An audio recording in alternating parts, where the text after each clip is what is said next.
بسم الله الرحمن الرحيم. الحمد لله رب العالمين والصلاة والسلام على رسول الله.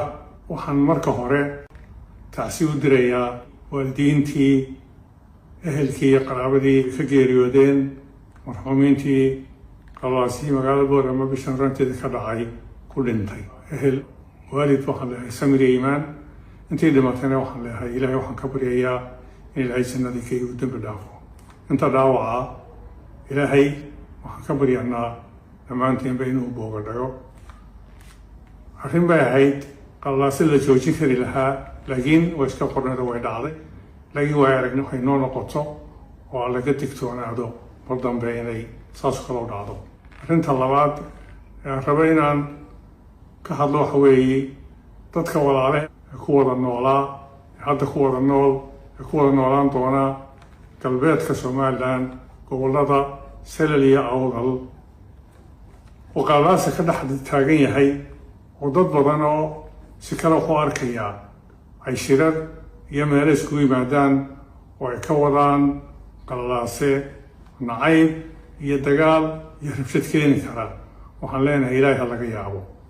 waa lagu wada noolaa labada gobol, labada reer way ku wada noolaayeen, way ku wada nool yihiin, wayna ku wada noolaan doonaa adduunyadu intay jirto.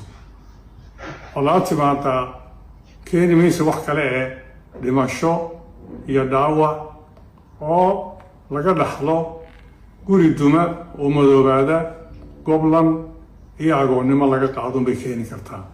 cid kasta waxaan ku boorinayaa, waan kula dardaarmayaa, hadday dhaqan tahay dhammaantiin labada beeloodba oo ay ugu horreeyaan labada ogaas weliba, hadday tahay aqoon-yahan, hadday tahay culimada, hadday tahay haweenka, hadday tahay dhallinyarada, in lagu dadaalo in la xakameeyo arrintaasi oo aanay noqonin fitno keenta dagaal. rabshadu waxay leedahay iyo balaayadu waxay leedahay xagga hore laga qabtay leedahay, xagga dambe ma laha. hadday timaado waxba lagama qaban karo. waxaan ilaahay ka baryanaa in ilaahay ina waafajiyo dhammaanteenba waddada khayrku ku jiro, oo ilaahay aan ka baqanno. nin walba waa la weydiin doonaa intaa uu ku yeesho wixii dhintay.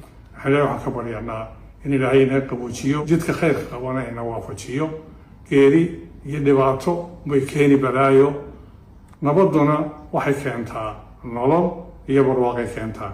aan ku dadaalo nabadda. dadkaa walaala ahaa hadday dhibaata imika timaado, kuwa dhimanaya waa kuwa isku seediya, oo sodog iyo inankii laba isku sodoga, waa laba isku abtiya, abti iyo inankii abtiga u ahaa.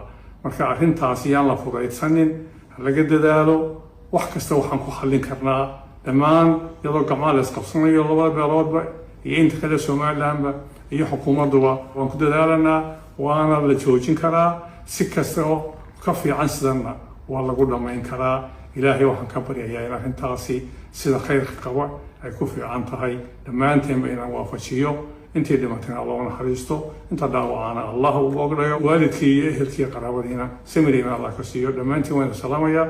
waxaan ilaahay war arrintaa lagu dadaalo, ya Allah dhayalsan.